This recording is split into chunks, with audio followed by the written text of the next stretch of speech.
three wonderful guests. We have Olivia van Dijk of Unfold Studios, Andrew Donaldson Architecture and Design, and you all know Andrew Langford, our wonderful tutor for this course.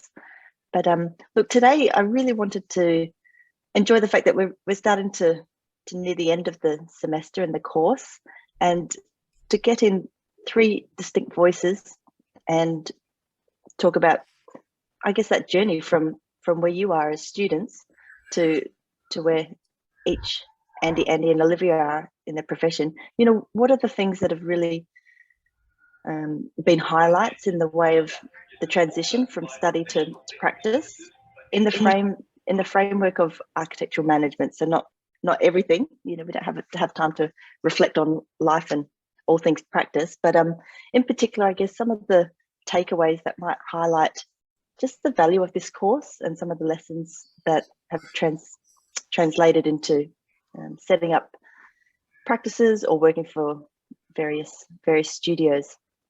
So I've asked our three wonderful guests to put together a little presentation, so they'll have the floor as individuals for, you know, say 20 minutes. And then after that, I have a few questions and we'll just break it into a conversation. And I'd really love for students to kind of put their hand up, or, you know, put questions into the chat, or just, you know, engage in the conversation, because it's a really, really awesome opportunity to have three quite distinct trajectories in the room with us today, I think. And as you know, I worked with Andy at Aspect Studios, a pretty major, large, big projects kind of studios. We worked on the fish markets, but I'm really excited to hear a little bit more about Olivia and Andrew's pathway. So it's pretty informal. It's an opportunity for you as students to really kind of ask some questions and tips about how to go about being an architect. So I'd like to start with Andrew Donaldson, and then Olivia, and then Andrew Langford. How does that sound? That sounds fine. Sounds good to me, Em. Okay. Thank you so much. Last in, first up, Andrew. That's all good. A management principle. Thank you so much. Okay, so I'll just share my screen. Make sure I'm not on mute. Everyone can hear me. Hello. Hi, Olivia. I haven't seen you for a while. Feel free to banter as well, you know? No, for sure. Okay. All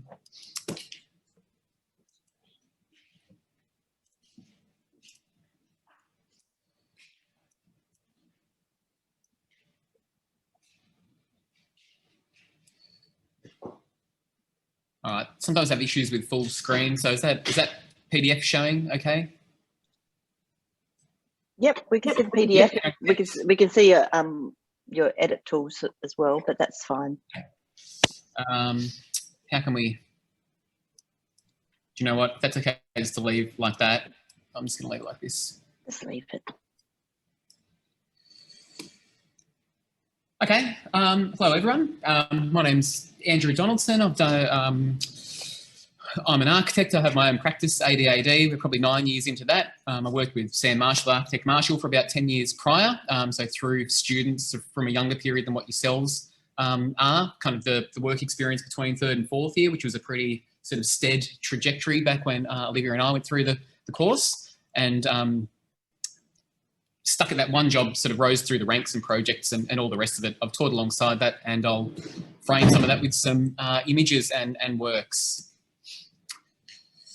Okay, so this is a very quick little snapshot, just trying to think about what Emma was asking us to talk about. This is in my sketchbook. I think through sketching, very messy kind of writing. So the reality of practice, builders calling all the time. So I suppose in 1995, 96, when I was at sort of high school, you know, the thought was you had to go through school, pick what you kind of loved, go straight into a degree, go straight into work, and that was it. You know, uni, whatever that was, the profession, you know, whatever that was. So as we'll see by the end of this, that wasn't the case at all. Bit of my backstory, which is sort of part of our PhD reflection moment as well. I was born in Melbourne, very close relationship with my mother, who encouraged me to paint and draw all the time. So my love, I did not come into this through building at all, but through drawing, and I've kind of shaped architecture through a love of drawing. parents built their own house, moved from inner city Melbourne, so it was too freezing cold, up to the Central Coast to a place called Terrigal near the beach, which now, a long time and family later, I'm actually back living here closer to Newcastle. So some early recollections of sort of building sites, framing views, working through that with builders on site.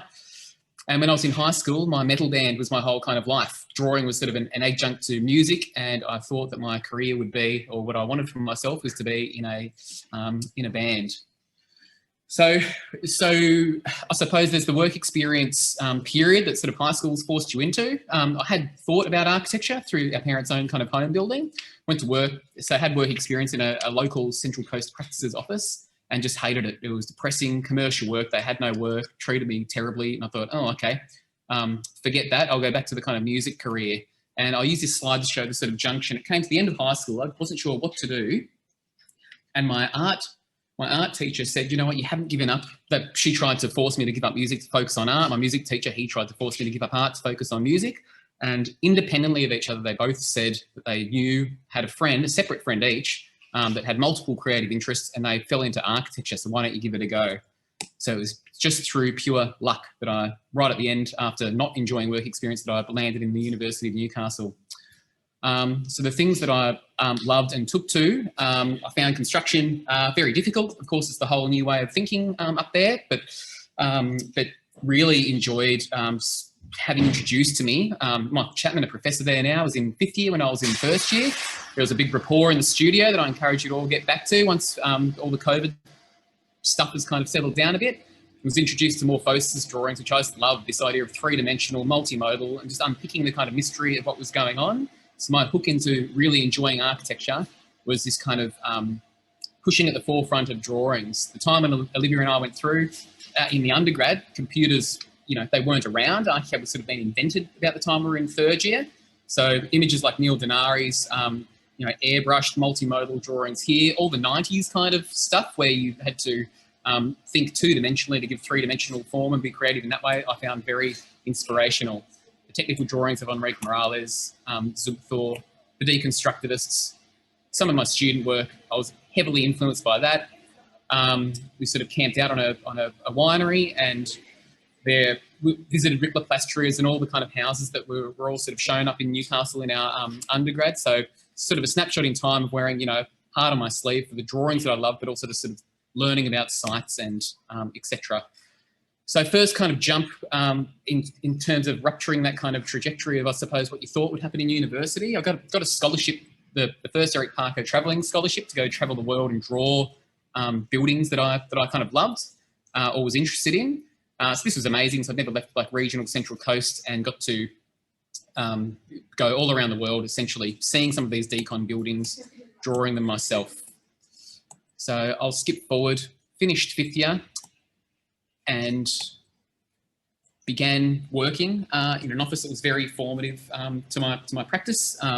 Sam Marshall's office, not Sver Fenn's office, but was introduced to modernism. So again, one of those kind of ruptures that I wasn't expecting. I went to an office, there was a particular project that Sam built with Drew Heath, this very builderly kind of warehouse conversion, and I thought that was the type of work that was in the office, and that was actually a bit of a one-off, and it was much more modernist kind of based. So it's been introduced to Sver Fenn, some of the other kind of LA modernists that have influenced my own work since, and just this sort of detailing and precision through drawing.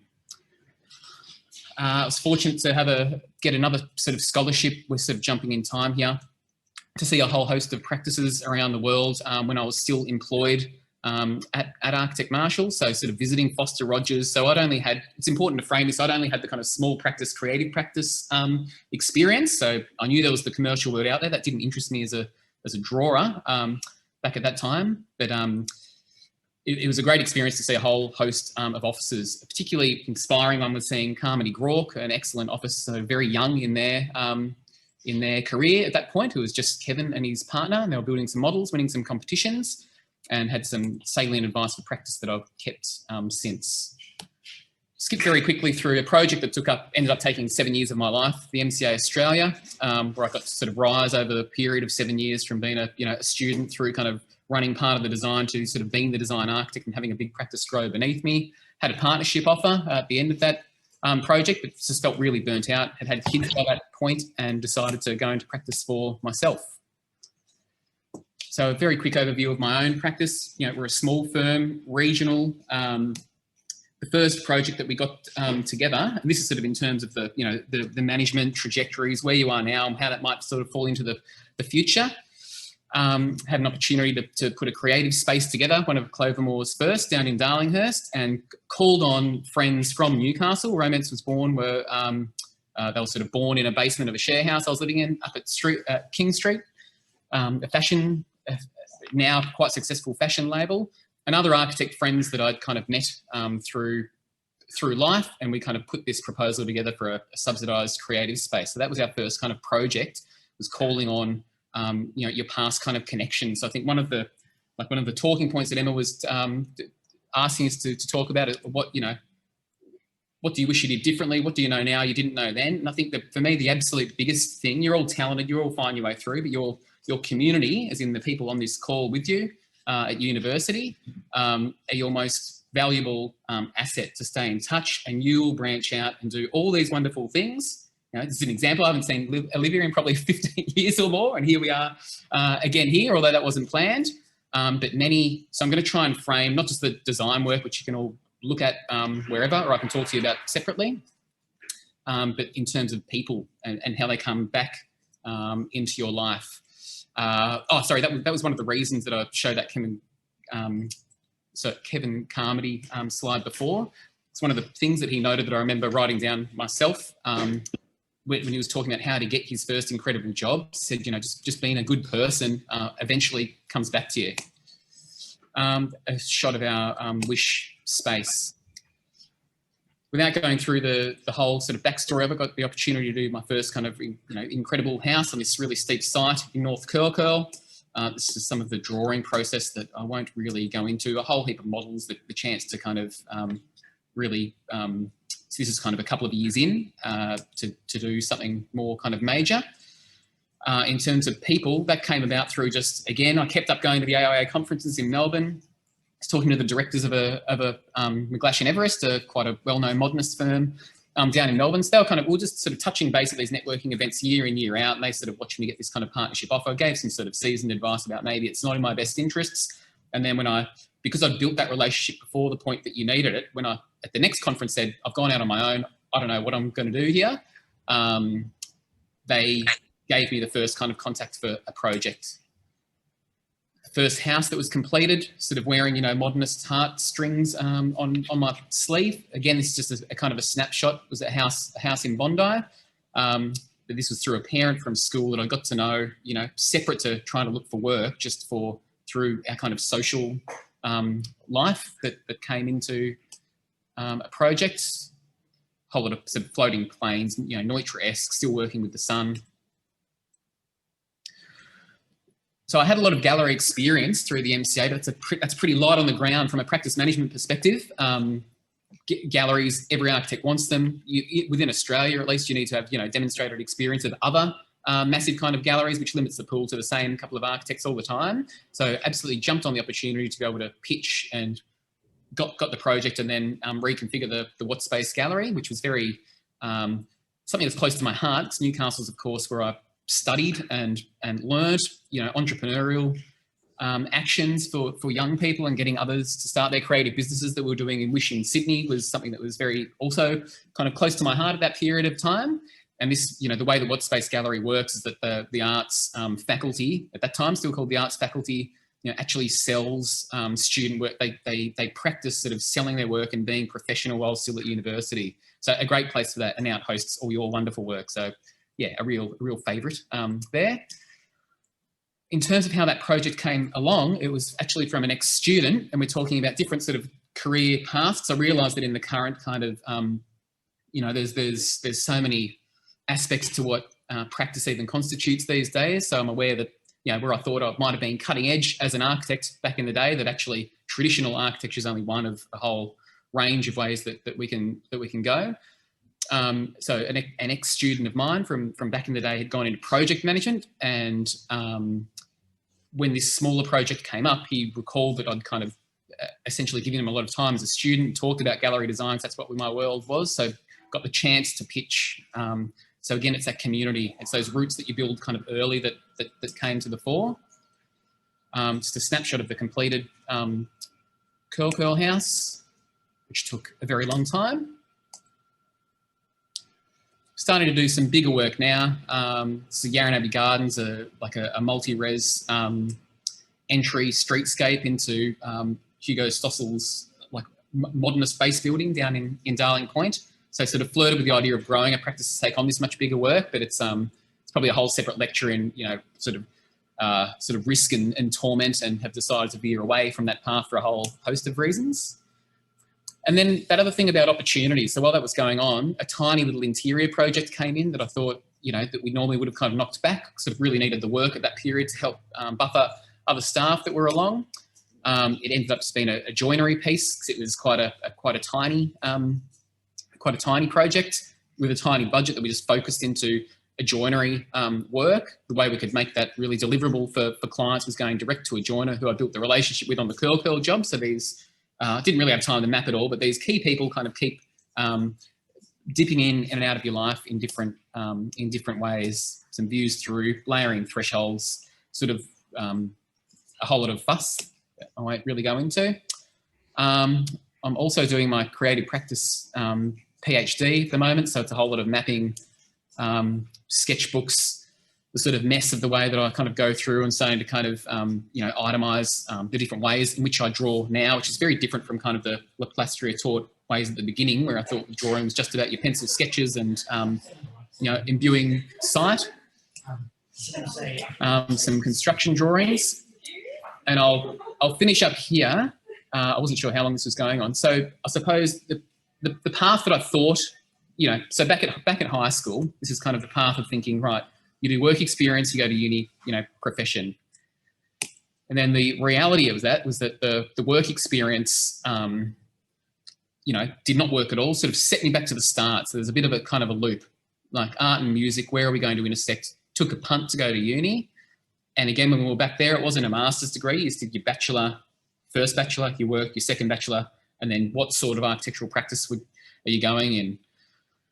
That opportunity, we kind of come down here about what actually kind of happened of the Eric Parker scholarship. Now I've got to travel the world, really expand horizons, and be less beholden to really needing a job, which allowed me to, upon reflection now, to go for the job that I really wanted. So at the time, like there was no internet, and I'd won Architecture Australia. So it was like, okay, who were the award winners? And, you know, Durbach Block and Sam Marshall were two that I saw were in Sydney, within sort of train distance from the Central Coast.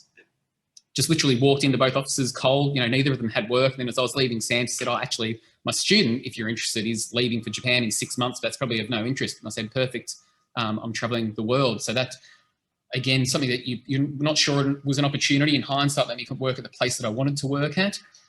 As we were traveling through fifth year, so sorry, this is a bit of a mess, but I'm just going to kind of talk through it. Because I stayed on through fourth and fifth year, working a day a week for that practice, and the MCA master plan had begun, and that was simmering along in the background, and sort of a project I was just taking on low level through university. My plan at the time, at the end of fifth year, as all of our plans were, there wasn't much work on in Sydney at that time, in the 2005 period. So we're all planning, you know, you had to either go to Melbourne, overseas. It wasn't even an option to kind of stick around Sydney, which of course, incredibly now, you've got great practices in Newcastle. It's nothing like this now, but this is what it was like then. My girlfriend and I got pregnant unplanned during fifth year. So that completely changed where I would have left for Melbourne or elsewhere. It meant we had to stick in Sydney because of not knowing what parenthood would bring as just a young couple, which ended up being, you know, a huge blessing in disguise, bringing all the family aspects early into my life, and I would have picked. But also because I hung around and gave my full efforts into the job that I was in, which fortunately ballooned into a significant kind of project. So just trying to very quickly diagram this out as well. There's all these kind of ruptures. I've talked about a lot of this kind of stuff. I probably should have put this at the start, but this trajectory is actually pretty prosaic in that it's, that it's practice within the small world, within the kind of creative world, and now doing my own thing. In terms of possible career paths for you all, that not within just that regular kind of sector. I'll just have two closing comments. I've had friends that have been really burnt out. Like I love architecture and work very, very hard at it and work very long hours, but I love doing that, and I wouldn't, so know that going into it. So I've had many mates that are very talented burn out throughout this kind of process, but they've gone into, like film design and set design and project management, developers, completely other kind of paths. And a lot of them have made, serious, we're talking about management here, sort of serious dollars can come out of using your skills, not in architecture, to the point where I reckon all my sort of high distinction mates from uni, those of us that are left sort of pushing into our own kind of practices, going after, creatively pushing ourselves, that's one kind of path. But it's, a lot of those friends of mine that were in the kind of, credits pushing to even hang on with this have either gone into project management and been very financially successful with other kind of design marks. It was all about design when we were at uni. Yeah, and I suppose you hang around. This will be my last comment, Emma, if I've got time to make just one more little sort of... Absolutely, yeah. Okay. So we used to it's important you all keep catching up. So when we first moved to Sydney, the couple of mates of mine, like Olivia will recognise these names, like David Cook, Paul O'Mackia, and other just friends from our circle that moved to Sydney and not Melbourne. Had quite different jobs. Dave went into, project management and is very successful now in that aspect of sort of commercial architecture.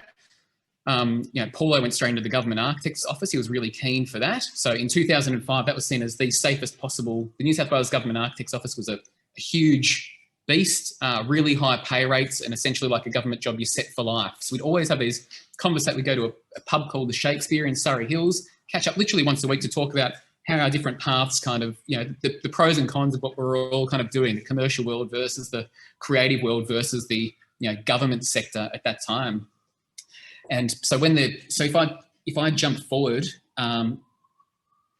to, sort of 2012 when the MCA kind of completed, that business was in real trouble. I didn't know what to do. I'd had a couple of kids by then. Our mortgage was about to start. So I should say also when I started my practice, it wasn't, it was real back against the wall. Let's do it and kind of go for it. I thought, wow, this is so kind of risky going out on your own, but there was no real, in my own mind, and it's probably the age I was at the time, I thought there's no other choice but to go and do this. So when just within cycles, what seems risky and what seems safe can kind of change. So the government architect's office, disappeared all of a sudden. All those jobs went. There's only a couple of roles left there. Even some of the cuts at the uni, like I love teaching. I'm teaching less than I was previously. So it's almost in some senses now, and I probably surrounded myself with entrepreneurs for so long now that, don't let it scare you off to think, working for yourself is so kind of risky. It's actually, it is up to you, but in some senses you're safer. You can be kind of safer than whole industries are moving on you. An image of a current project. I hope that was helpful. That's it. Where's this current project? This one's up in the Whitsundays. And it's a render, yes? This one's a render, yeah. Render, I just thought I'd show you something that's not kind of... it's hard. I feel like I haven't spoken to this bunch of students much before, so I wanted to give a snapshot of a bit of a condensed of the whole thing, where previous years might have been sick of seeing all my backstories. So I just on newer stuff. No, we have a bit of a mix in the group, so it's good to meet you, see your different work. But I think your sketchbook scribbles or diagrams are brilliant to see the thought process of how you've approached this today. So thank you for that. Yeah, awesome. No, I don't know if there's any questions or you want to go to the end and all talk about it. I wasn't too sure what to present. We'll work straight through the presentation. So we'll move on to Olivia, and then people, please save your questions, and it'll just help the conversation be more of a panel discussion, I guess. If we just do the presentations first. Thank you. Hi. I'm just trying to figure out how to share my screen. Let me do this. Sorry. You got the little toolbar at the bottom? The green share screen button? No, I'm not getting that. Hang on. Sorry. Okay. bear with me. Sorry.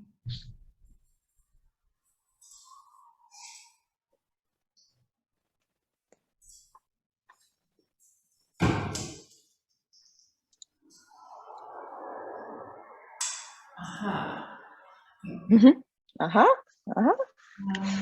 Yes. Okay. So, can you see that? Yes. Oh, good. Okay. Very nice. So, sorry. I'm Olivia van Dijk. I run a small practice in Newcastle called Langford Studio. Previously, Olivia van Dijk Architecture. I'm in the process of rebranding at the moment.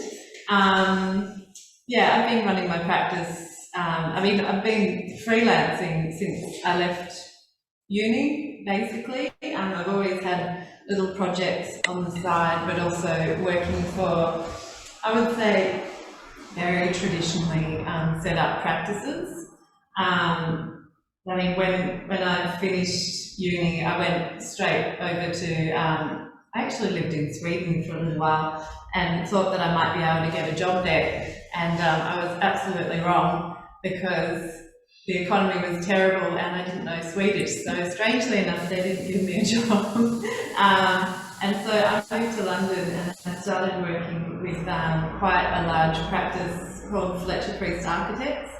And they've just grown enormously over the last 15 years.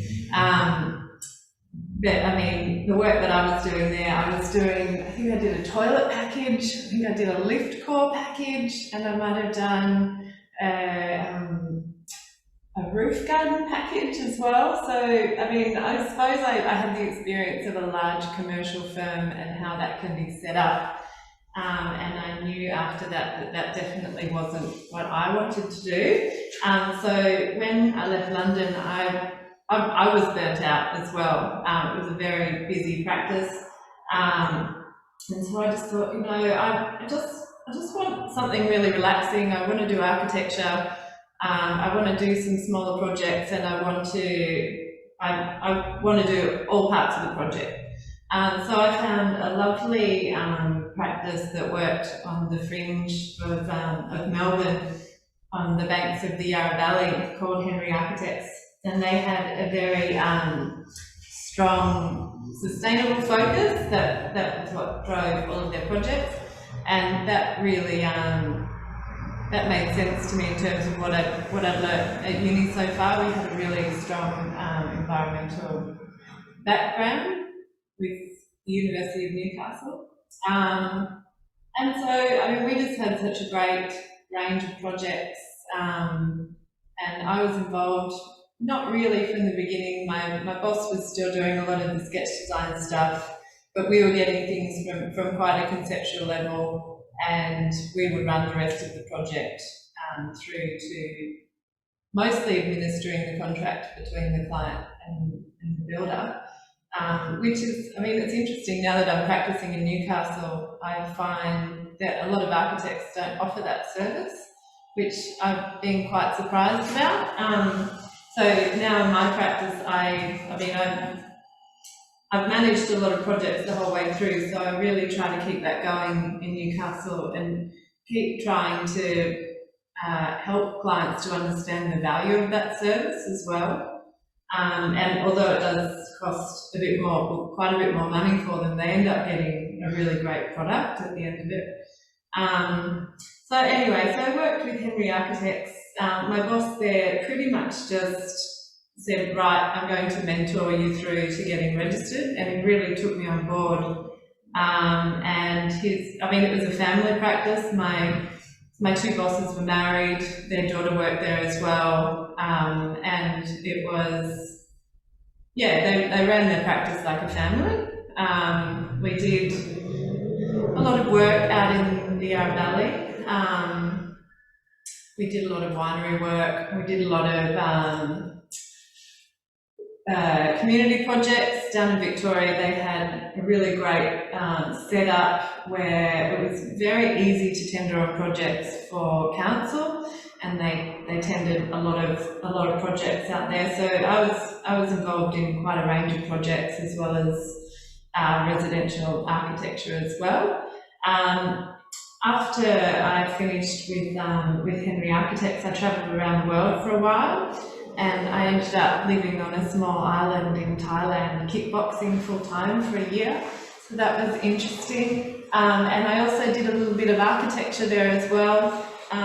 People would just find me. There was a small expat community on my lovely little island, and they would find me and go, you know, I've heard that you're an architect. Would you mind doing this brochure for me? Would you mind, you know, fixing up the English, doing I don't know, the graphic design for my brochure? And they would just kind of find me, and there were all of these obscure little tasks that I was doing. I mean, and also doing some architecture in Thailand as well, which was really fun. And then I came back to Perth and started working for a great modernist practice there called Clopper and Davis Architects. And yeah, I mean, we're an incredibly busy practice, and I was involved with basically documenting projects, taking them from an approved DA basically, and turning them into a building, and then managing them on site. So it was a very busy practice. It was one after the other, after the other, after the other. And by the end of that, I was also burnt out again. There seems to be a little bit of a pattern in architecture, and it can happen really easily unless you manage it, I think. Yeah, I mean, as Andrew was saying, it's important to manage that and to look after that when you're being an architect, because it does have a way of taking over. So I then had a baby, my son Oscar, and decided it was the right time to move back to Newcastle. And I thought that, I mean, I'd always wanted to run my own practice, so I thought, okay, well, I may as well do this now. So I did, and I mean, you know, so I did all of my branding, and I did all of my stationery, and I was like, right, I'm a practice now, so where are the clients? And there were no clients, of course, because something that they don't teach you at university, or they didn't when I was going through, is architecture is, you have to know how to market yourself, and you have to know about branding, and you have to write really amazing proposals that will be competitive, but also will get you the work that you want. So that's something that I had to learn, because it's something that when you're with practices, you don't tend to be involved in that side of the discussion. You don't tend to meet the client the very first meeting. And I mean, the art of getting a project and getting a client to sign on the dotted line is a real art, and it takes time to learn how to master that, and to do it effectively, and to get the right kind of work as well. So I started my own practice. I didn't have any work, and I thought, okay, I'll go in a competition. So I found a competition. I found one that was run by the Department of Planning and Environment and the Government Architect. It was an anonymous competition that was set up. They'd come up with a draft for a new medium density housing complying development code, and they wanted architects to test that draft to see what we could come up with in that process. So I went in. I had my toddler hanging around my feet, and I was in my pajamas at my desk, and so I did this competition. I just sent it off, and I didn't think I'd hear anything again. And then the government architect had to call me up and say, "Are you going to come to the awards ceremony? It's in Sydney." And I said, "Well, no, I wasn't actually planning on going." She said, "Well, you better come because you've won." And so I won this anonymous competition. I'd gone against these larger practices with teams of people, and I had done this as a solo solo parent, you know, with my child at my knee. So it was a real accomplishment in starting my practice.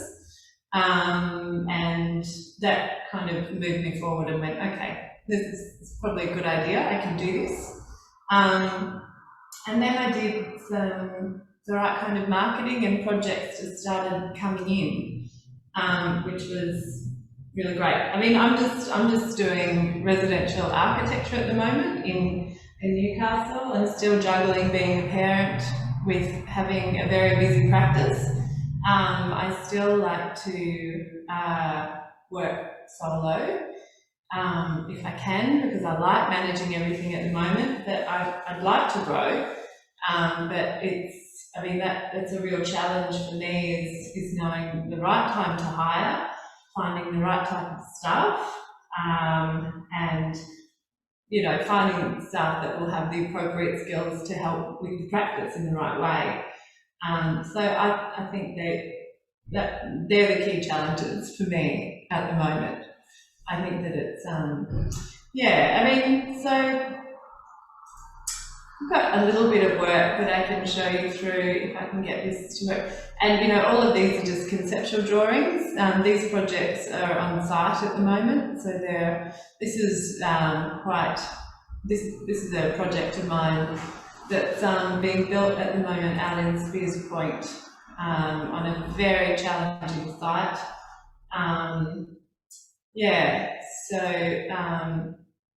At the moment with my practice, I have nothing built in Newcastle. I have projects built in Melbourne, but I'm not going to show those because it was too long ago, and I feel like it's time to move on from that. This was my missing middle competition entry. That's my son there in that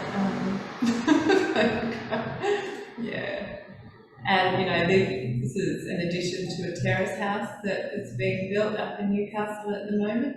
I mean, all of my sites at the moment are incredibly complicated. They're very steep. They're not flat. They're all in heritage areas. So they've all taken a long time to get off the ground. That's fine. I mean, you know, in this time starting up my practice, I have learned so much, and I think you just continue to learn so much every day in architecture, and that's an important lesson to take away as well.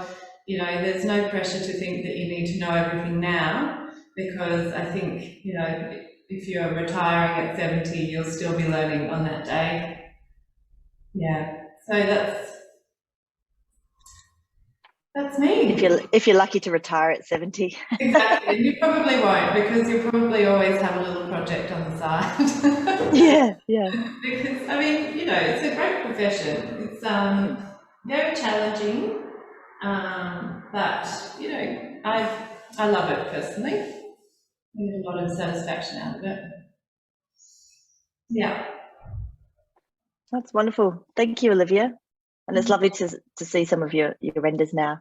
In the way of questions, I will wait because I said I'll wait. But thank you so much.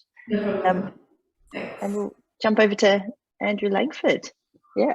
Thank you. Yeah. Could you stop sharing your screen, Olivia, please, so I can? Yes. Actually, maybe I'm. Sorry. Bear with me. Here, I can kick you off, I believe. Oh, good. Yeah, that'd be better. Okay, I'll mute myself. Consider yourself kicked off. Okay, great. Thank you. Thanks. Now, where are we? Here we go. Display full screen mode. And firstly, I apologise.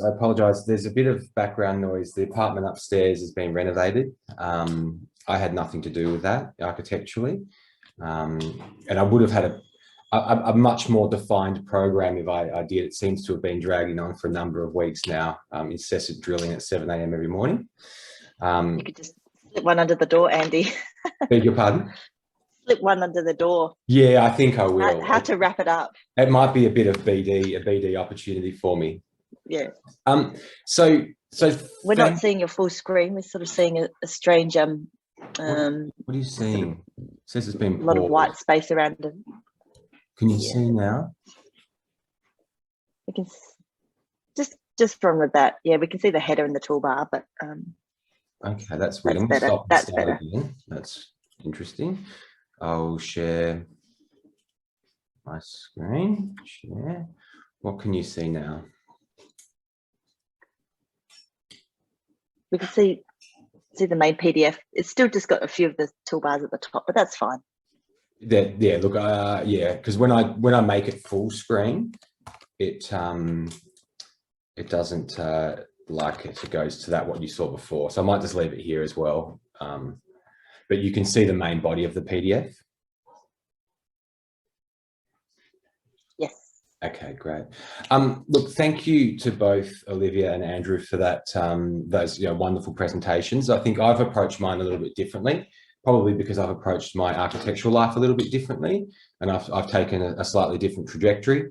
I'll give a bit of a spiel about who I am and just a bit of the history of how I got to architecture.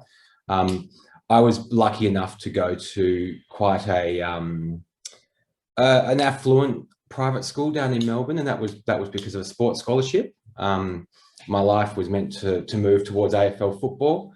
I did get drafted at one point. However, I just lost passion because my passion was art, was drawing.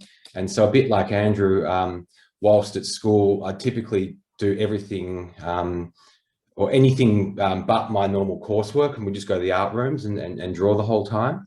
That gave me a great deal of joy. It was a bit weird having the big captain of the football side in the art room all the time, talking to the professor of art, but that was who I am. And the reason why I got into architecture was because I wanted to become a fine artist. I had a couple of paintings in the National Gallery of Victoria, painted my way through my later parts of my schooling. Dropped the AFL dream pretty quickly to the dismay of my father, who I think was gearing up for a great time as a proud dad. But I think he's been just as proud with where I've got to. But I actually sat down with guidance counsellors at school, and given that the school I went to was very heavily focused on English, maths, and music. They said to me, if you become an artist, you won't amount to anything. Your parents have wasted their time and effort having you come to this school, and kind of shook me up a little bit, thinking, well, how do I translate my love of drawing and my love of creating things, and just being genuinely inquisitive and also challenging. I guess I challenge everything in life. And so that was architecture. I went into RMIT. They had the open day. Sorry, that's my son. I then proceeded to sign up for architecture, got in on the basis of my art portfolio from school, which was fantastic, and sort of went from there. What that meant, though, was a lot of craziness over the years since. I quit architecture school. I forgot to put this in my fast facts. I did quit architecture school after the first semester because I couldn't handle, or I despised all of my lecturers. They were so mean to me. They made me work too hard. They told me my work was bad. I needed to learn how to draw. And so I actually went and became a chef for 6 months. 6 months of that, I hastily went back into architecture because it was nowhere near as challenging. It was no more near as fun as architecture was. And went through, did a Masters of Architecture, landscape architecture at RMIT. I then went and did a Masters of Architecture at UTS. I've since worked as an urban designer. I've worked as a landscape architect. I've worked as an architect. I've taught both of those streams at RMIT, UNSW, UTS, and UON. And I've worked in 6 design studios. And I say design studios for a reason. I've worked in in a company called Urbis as the urban designer. I've worked at Taylor Culley Lethlean. I'm now at Aspect Studios from a pure landscape architectural perspective. I did a stint at FJ&T as an architect. And to Olivia's point, I was drawing concrete profiles, door schedules and amenities, which on large commercial projects like 200 George Street, the ANZ Tower there in the city, becomes quite laborious. However, it gave me a good understanding of large practice mentality. And I've also worked in smaller studios, more landscape architectural, anywhere from 4 through to 16 people. And so I guess the main point of emphasizing all of this is I've had a very varied path. It hasn't been linear at all, and that's absolutely okay.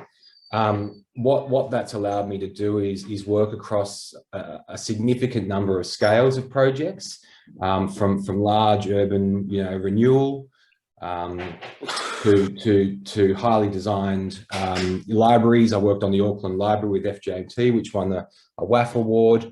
I worked on 200 George Street, which is a large commercial tower, as well as the master plan and delivery of Barangaroo Stage 1A, so the current industrial precinct that's down there. Love it or hate it, that was a great experience. I think it's certainly got its challenges and it's got its downfalls as a place, but it certainly also has a number of key wins. But I guess it shows that you can have a very varied approach to what is architecture. And the next part of my presentation isn't so much about me. It's going to be more about it's more about advocacy. So it's what I advocate in, obviously, but I just wanted to show and demonstrate a way of thinking that starts to bring in a range of different ways to approach architecture. So I guess the first question I asked myself following having Em asked me to participate in this lecture series is what is architecture and what does architecture mean to me? This is an image, and sorry, it's slightly blurry, but it's by an artist called Rod Hunt. Rod Hunt's an incredible artist. Moss Urban, who are a furniture fabricator, make a puzzle with his work every year and send it to each of the studios. I know that all my staff love receiving that at the end of the year. But for me, this is architecture. It's a range of things. It's the built environment. So the cities, the towns, the places we live in, whether that be urban scale or whether it be regional, it's still made up of the same elements. It's a series of relationships. So certain things will turn on and off throughout the day and the night. And it's how those different elements within the cities we live are activated. It's people. It's transport. It's vegetation, and it's a whole range of things. So architecture for me is more than just a building itself. It is the whole fabric in which it sits. And having been one of those architects that designed from within that red dotted line, that boundary, I sort of loathe that now because there's so much more value that can be brought into your projects when you understand some of those connections. And so another image, again by Rod Hunt, a road is a very linear thing. And back to my comment before, my road has been definitely not linear, and that's absolutely okay, because each time I found a point within that journey, I uncovered something new. I uncovered something new about myself. I uncovered something new about the way in which I could approach practice, but also I discovered ways in which I could listen to other people and learn from them. And simply looking at the work that Olivia and Andrew are doing, learning from that experience of taking risk, of mitigating risk. I mean, I've got a little 6-month-old boy now, and I'm thinking about what's the next part of my journey, and watching Andrew and how he grows. Also with Olivia taking on that, I want to do it myself. It's like, okay, I can see. So that's just how I approach it. I think that's what architecture offers for me, and certainly how I practice in general. So how do I define my role as an architect? I challenge everything. I question everything. You know, this is a diagram that many of you probably would have seen. It forms part of a green framework strategy, but it just goes to show that we do have typical cities, we do have typical built environments, you know, that's filled with places for people between them, for vegetation, what it might be. However, that doesn't necessarily need to be, you know, status quo. How can we challenge that? How can we flip that? How can we actually start to use the same methodologies of architecture, so the idea of dwelling, the idea of program, the idea of organization, and start to blend these things together a little bit more? And I think there's an intrinsic value in that, like challenge and question, because I think it would be remiss of us as young, energetic designers to rest on status quo, that old white man mentality, and I mean that with all due respect. Collaboration and conversation, and this is so key in my work. It's so key in the work of our studio. But really, you know, how many heads can you get together? I've had some frustrations in work recently. That whole burnout thing, too much work, not enough people, resourcing issues, angry clients, all of that. And part of that was probably to do with me, because I'm very passionate, proud. I work way too hard. I take way too much on. I say yes all the time. I love what I do. However, that sometimes means that there's too much to do. So what I've learned over the last few years is rely on other people.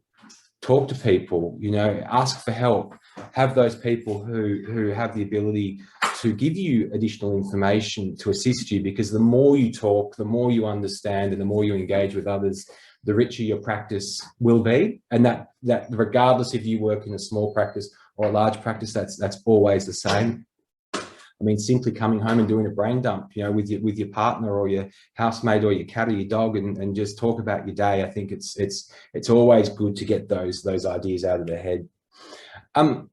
For me, architecture is a series of relationships, and I don't mean that in a loving way. I think there's a love-hate way, certainly. But for me, you know, I was lucky enough to meet Bernard Schumi and have a 2-hour conversation with him at one point through my architectural career.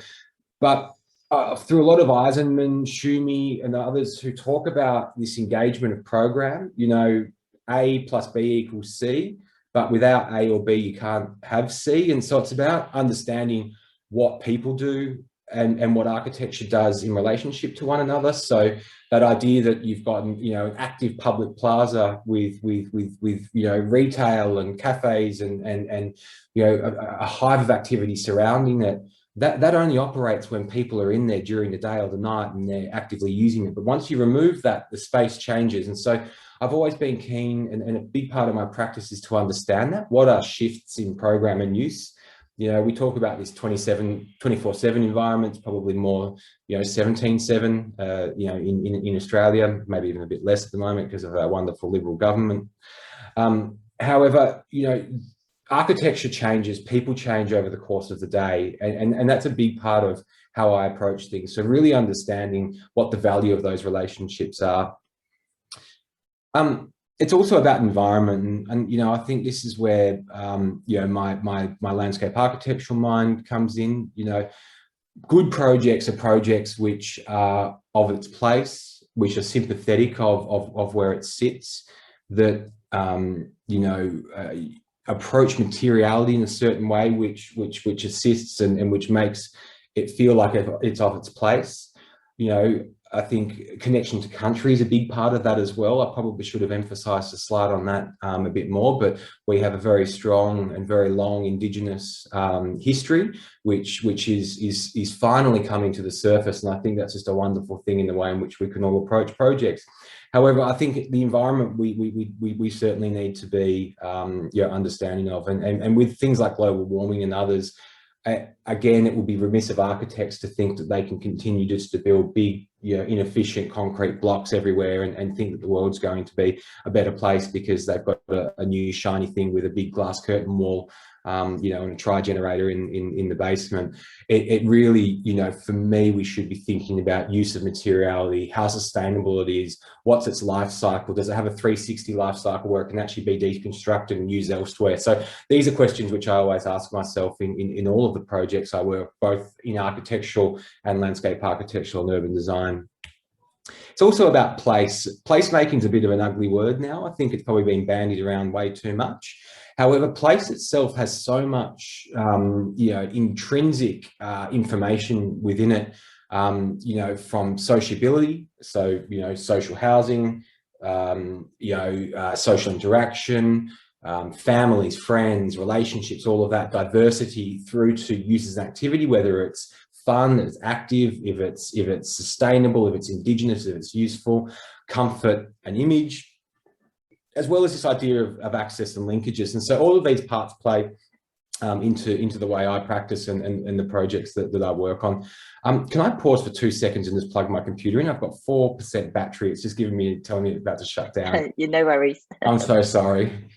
That's okay.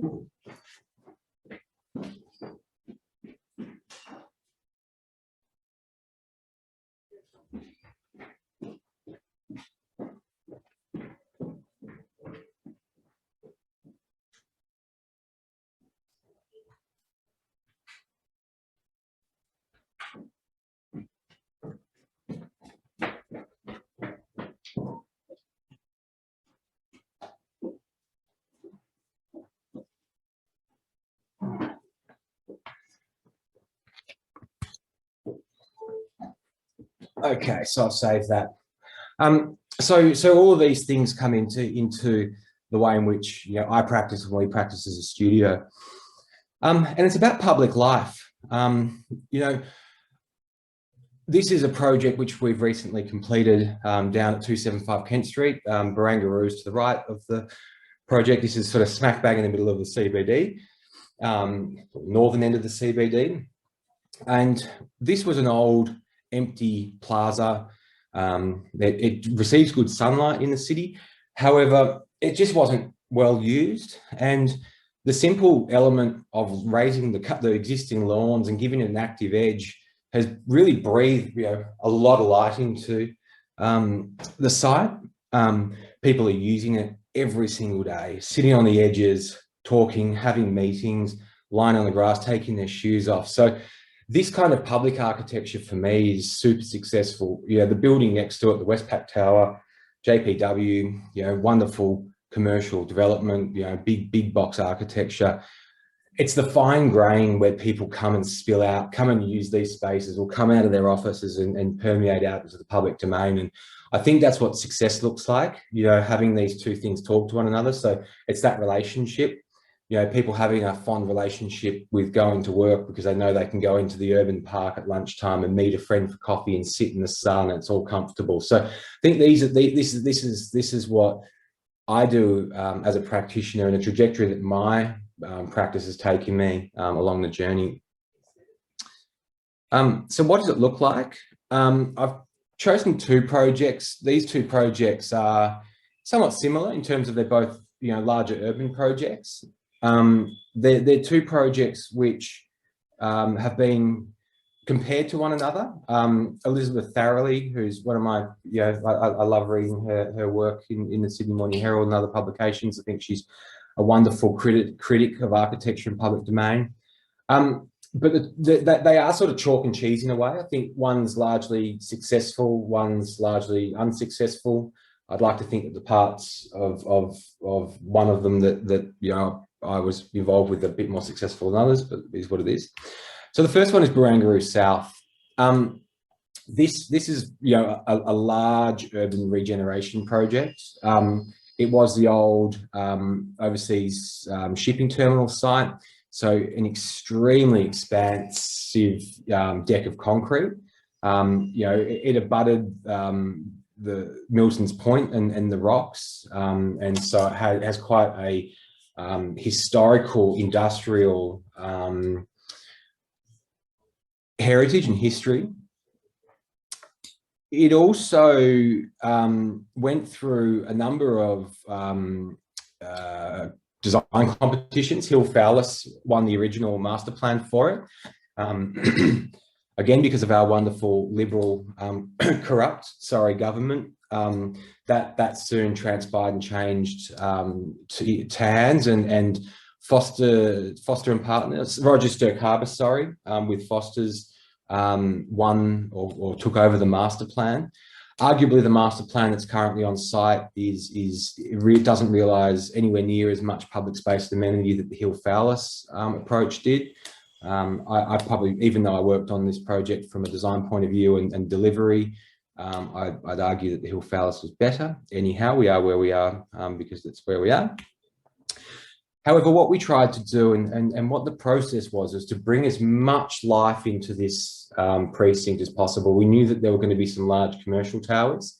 There's 3 large commercial towers on site designed by Roger Sturck-Harbour, all of which have the largest floor plates in any building in New South Wales. They're extremely dense and huge.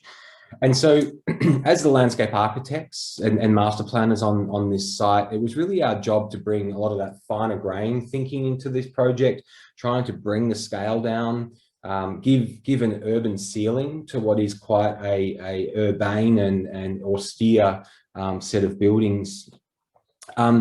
And doing all this whilst collaborating with a number of architects. There was Roger Sturck-Harbour, there was Collins and Turner, there was FJMT, there was PTW, and all of those different studios obviously had a different approach to life. We saw this as a series of connected spaces. There's laneways, there's a waterfront promenade, pedestrian boulevards. This idea, it's vibrant, connected place, home to 200 residents, 2,000 commercial workers, retail, food, attracting visitors, locals. And so I guess this is, trying to put into words some of those higher ambitions or some of those principles that I've adopted in my practice and how I approach practice over time. And then what that becomes and how we start to instill some of those mantras or some of those ideas in the projects in which we work on. This is very much focused on people on the streets. There's only one main road that went through the whole site. And so the idea was that it's a pedestrian focused place, that rather than have, laneways for cars, it was laneways for people. And there was a really strong pedestrian focus on what the project can be. And then some temporary activation to bring some vibrancy and fun into it. This project's won a great deal of sustainability awards. It has its flaws, of course, but in terms of where my thinking has got me is being able to work on a project like this for a master plan, all the way through to delivery. And so I was the site superintendent and oversaw all the construction of the public domain. So full breadth of experience across it. The other project I'll take you through today, which just instills some of those ideas and some of those mantras, which I was talking about before, and my guiding principles of where my career has taken me, is One Central Park. This is a project which was an old brewery, and so it sits in here on Broadway. This is UTS, where I went to architecture school. This has since been developed by FJMT as a new building there. However, and this project, this image probably isn't even that great and to show the before and after, but it's a series of buildings by a series of architects.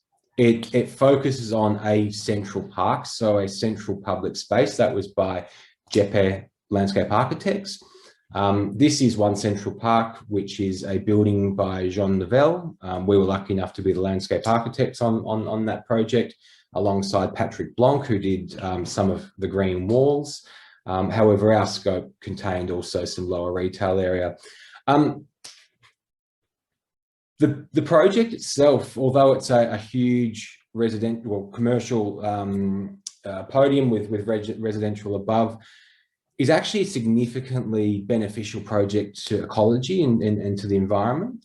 It's home to rare peregrine falcons, which have made nests in the building, and they do a few things. They protect, the bees, the insects, frogs from other birds of prey and scare a lot of them away.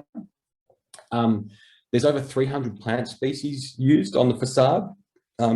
And so these are all facade planters, which I'll have some other photos of in a minute, which are all filtered and fed by recycled water.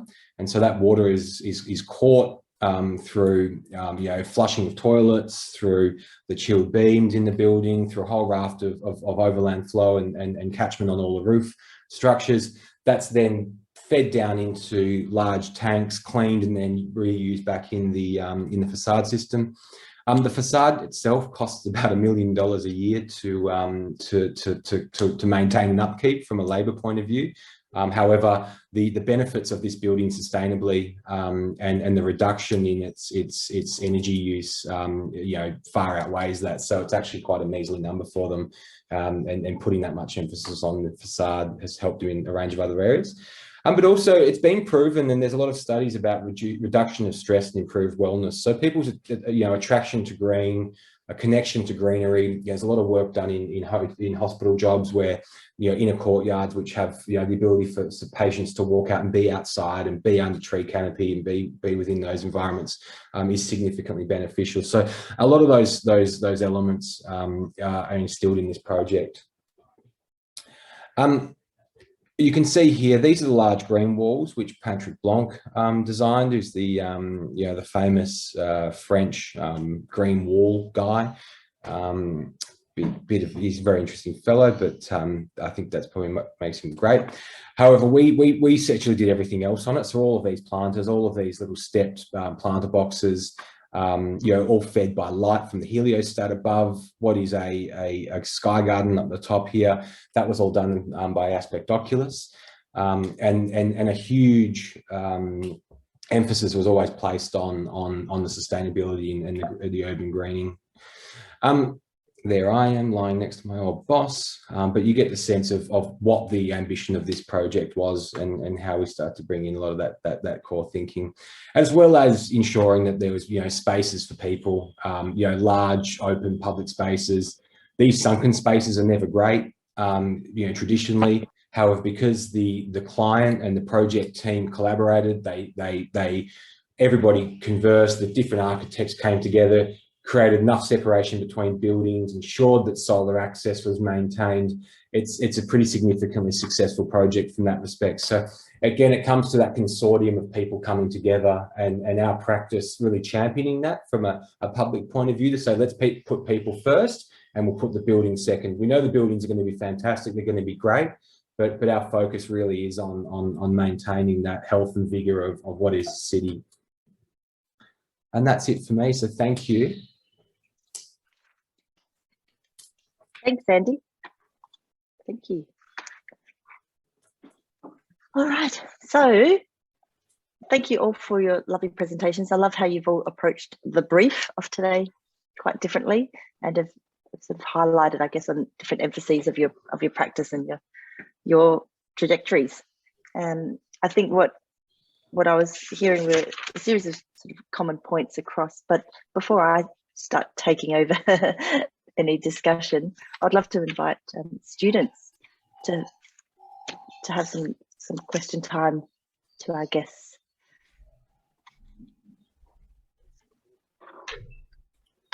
I don't have any question, but I really love your presentation. I really love the way that you guys give us an idea how the real work's gonna work, and I do love it. Thank you. Lovely, Kelly. Lovely.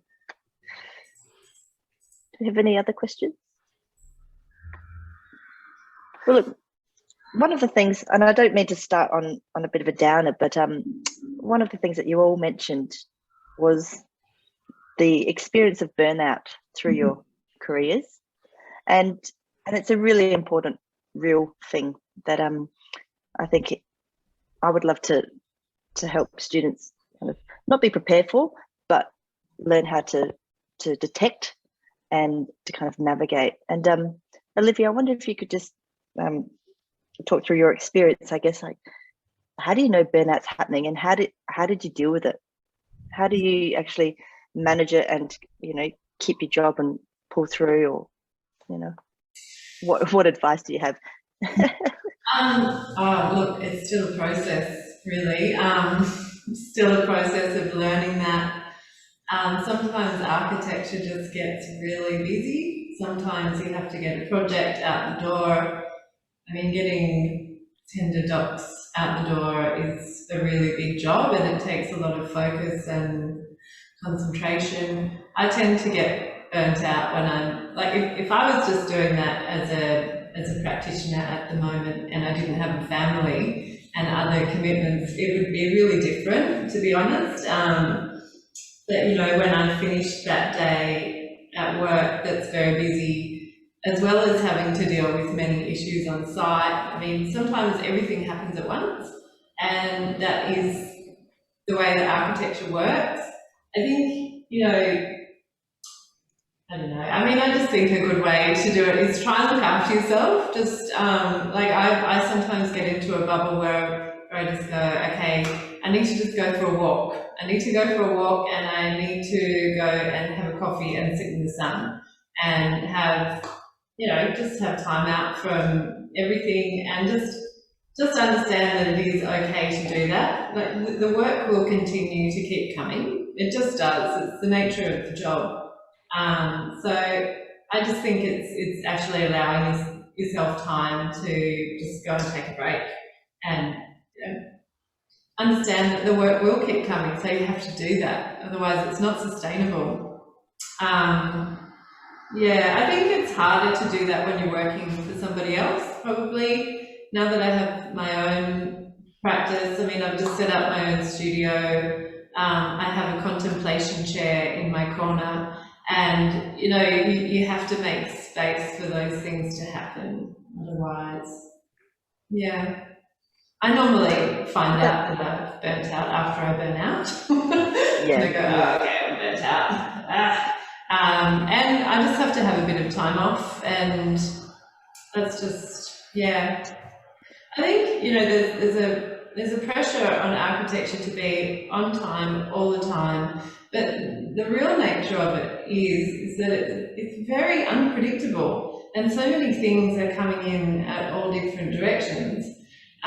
It can be really hard to manage that sometimes. So, yeah, I just think. I think learning those priorities. Well, maybe Andrew Langford, you could chime in here, because from our own experience working at Aspect Studio, one of the very strong things that drew me to the practice was about people and culture. Do you want to talk from your side? Yeah, look, I mean, I really second what Olivia has just said about burnout. It's very hard to identify sometimes, because you're so caught up in the moment of getting work done, getting something out, meeting the deadline. I've experienced it recently. Unfortunately, probably start of last year, working on a couple of large infrastructure projects, huge towers on top of metro stations. And one of my biggest one of my biggest reflections on that is I didn't talk enough. I probably bunkered down, and I thought, well, gosh, I've got to get it done. My boss is hounding me. I've got clients who need deliverables, complete. I need to issue drawings. And so I just keep working. I just do whatever I could possibly do to get the work done. And that was sacrificing, my family time. It was sacrificing my own personal time.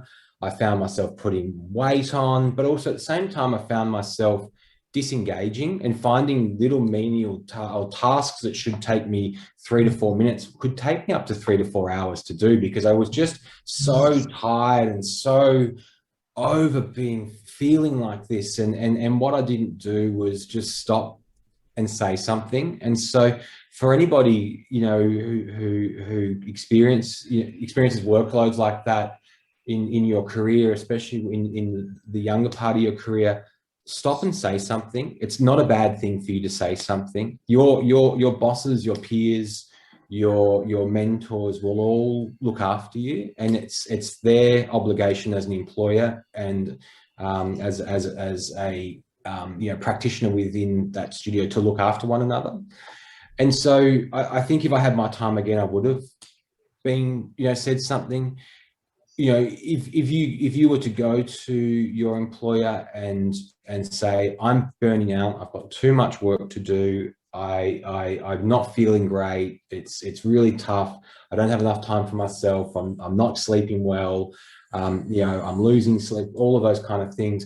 It really is in their, it's their obligation to stop and have a look at why that might be happening. And it could be happening for a number of reasons. It could be because the employer thinks you're an absolute gun at what you do, and they keep piling work on you because you keep doing it, you keep, you know, sending it out. It could be because time management from your perspective might be a little askew. You know, there might be a few things that you're not focusing on, you know, as a priority, and you're letting other things get on top of you. And so it's their job to then coach you through that and start to define what some of those issues might be, and actually step in and assist you to navigate that course.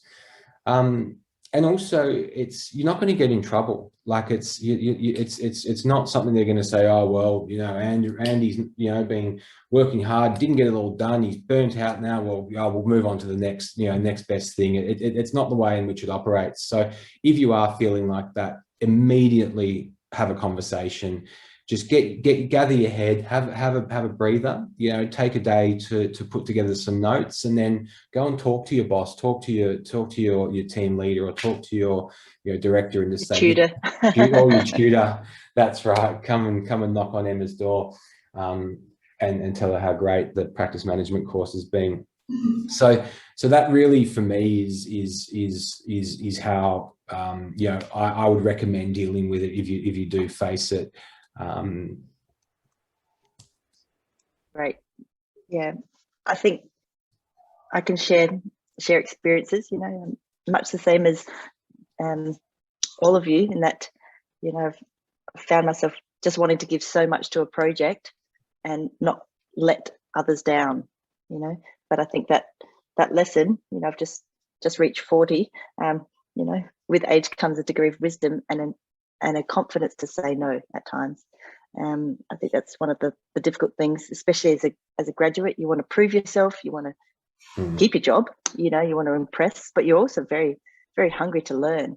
But sometimes that proper, you know, taking of a lunch break and socializing with your peers, not over a stressful project, is really important to build a strong foundation. Yeah.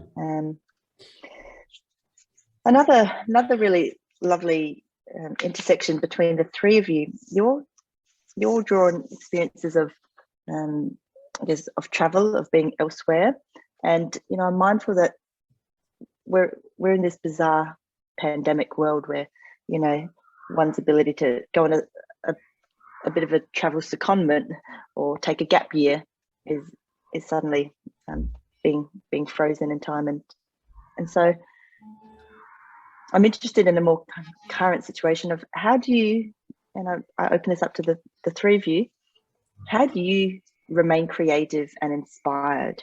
How are you seeking to kind of feed a degree of inspiration in your work?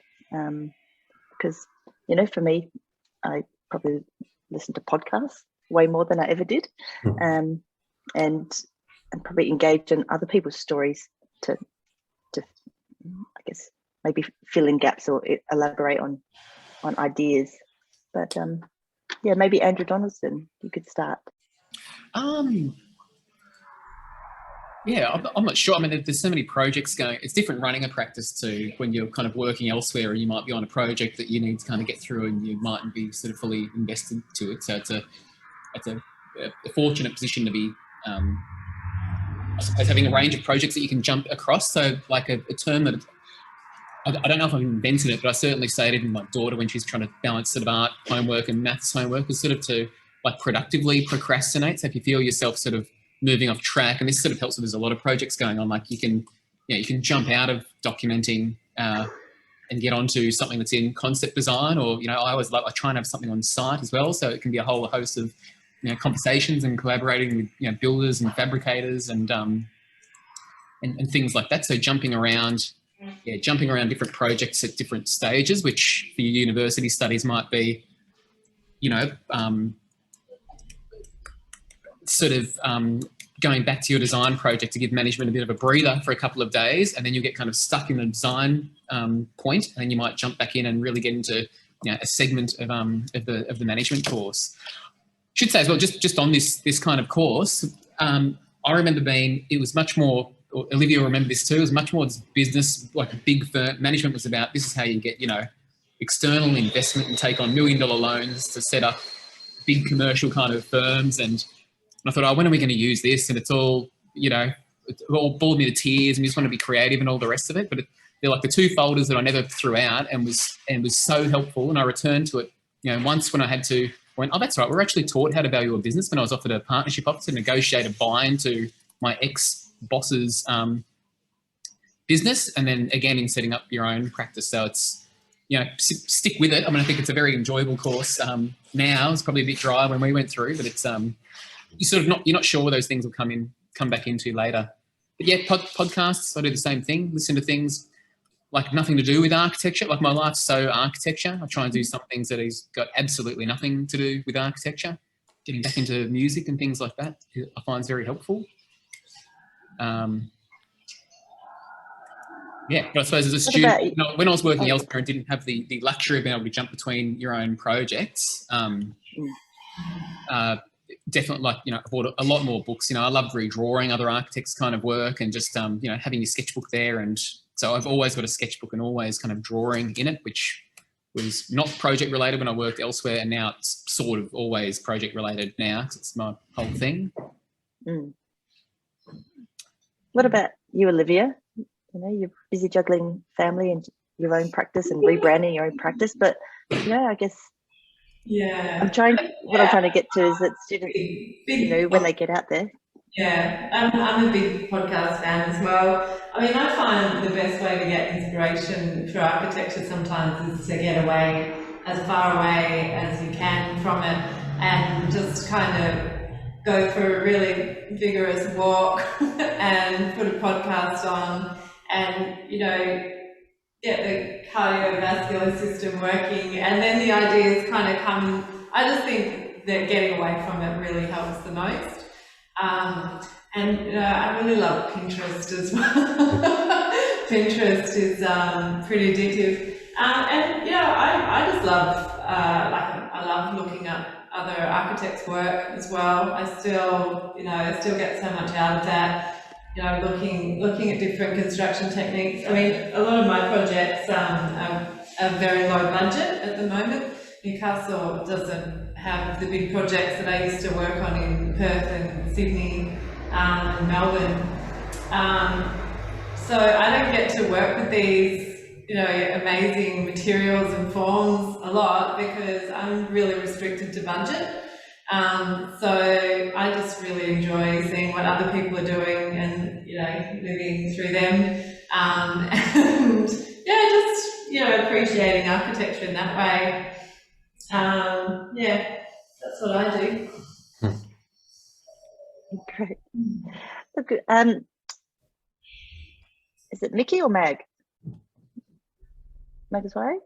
We've got a question from the floor. Yeah. Mickey. How do you guys have to deal with anxiety and everything? Like when it comes to thinking about the amount of work you have to do and your confidence in decision makings and on how you plan to finish your task and everything. Do you guys have to deal with anxiety? Because sometimes I do have anxiety just thinking about the work. Yeah. How do you manage that? Constantly. I find one of the best tools that I have, sorry about that, is I've got a really great group of architects in Newcastle. I mean, it's particularly challenging for a sole practitioner because the buck stops with me, and sometimes I get really overwhelmed by all of the decisions that I have to make. And I have a great team of friends in the city that I call, and we all do it to each other. We all give each other a call, and as soon as you speak with them, you feel so much better. And I think that's something you can really do forever. I mean, get a mentor, get people who have had experience with the situation, and that really helps to settle you down so that you can make decisions really quickly. Sometimes sometimes, you know, procrastination is your worst enemy. And as soon as you can speak with somebody and just make a decision and move on, it makes you feel a lot better. So I think talking is a big part of it. I think that's absolutely correct, and Mag, absolutely. I think everybody feels anxiety. You know, there's pressure, there's stress. You become anxious because you've got a lot on your plate, and communication really is key to that. It is don't bottle it up. You know, stop, breathe, and I really you know, take on the sentiment of getting outside and get that cardiovascular system going. You know, I fell victim of that. I stopped doing that last year through COVID and started working too much. But what another way of dealing with it, you know, communicating, but also planning. And so keep prepared, keep writing lists, you know, to do. That could either be across a week, it could be across a day, it could be across an hour. But if you start to itemize, or at least look to all of the things you've got to do that you might be getting anxious about, get it out on paper, you know, put it out in front of you, and then talk about it. And that's where that communication can come from as well. You know, hey, you know, such and such, you know, it might be my peer or my colleague, I've got all of this stuff to do, I'm feeling really anxious and quite stressed about it. Can you assist me in either, you know, taking some work on or helping me through how I might approach it? Can we both go to the boss together or go to the tutor together to talk about it? And by doing that, you take the emphasis on owning all of that anxiety yourself, and you allow other people to help you. And I think that was another point I was trying to make earlier, but in my conversation, was don't be afraid to ask for help, and don't be afraid to rely on others, whether it be your peer group or your friends like Olivia has, whether it be your colleagues or your bosses.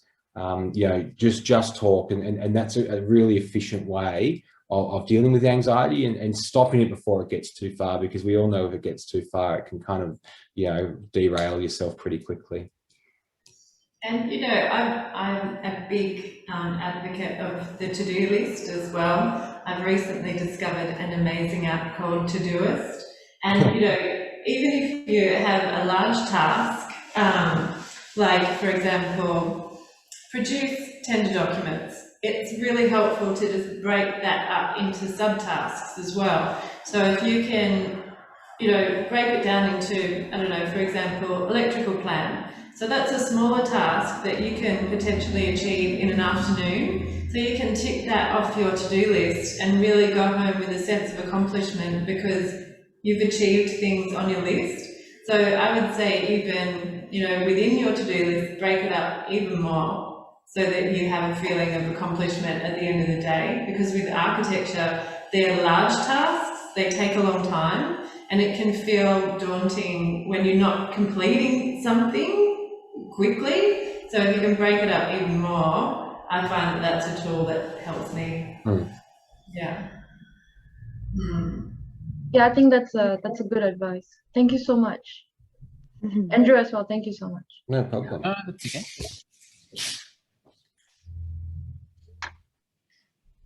Does anyone else have any questions? Can I just go back to the previous question about travel, Em? Yeah, yes. I've struggled with that a lot. I think I've missed going overseas. You know, you have all these, you've got 4 weeks a year for leave, and you save your money and typically go somewhere and you get a lot of inspiration. You come back of seeing other cities or you know, where it might be that you go. And obviously we can't do that at the moment, and that's not forever. That'll change. But one thing I've been really conscious to do recently is just explore our own backyard.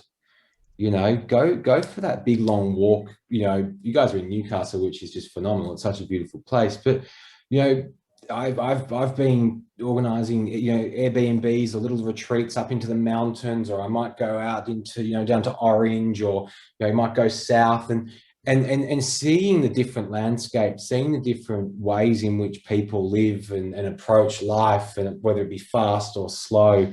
You know, coming into the city even, you know, if you're, I'm not quite sure when the last time you're all, you know, in Sydney, there's so much here to be inspired by. You know, is it Indigenous culture? Is it material? Is it looking at pigment that's naturally created through, you know, the environment? Is it you know, use of different sustainable materials? Thinking about those things, I think, has given me a great deal of inspiration. But also, just moving around New South Wales has been a fantastic opportunity to reset and think about what we have available here.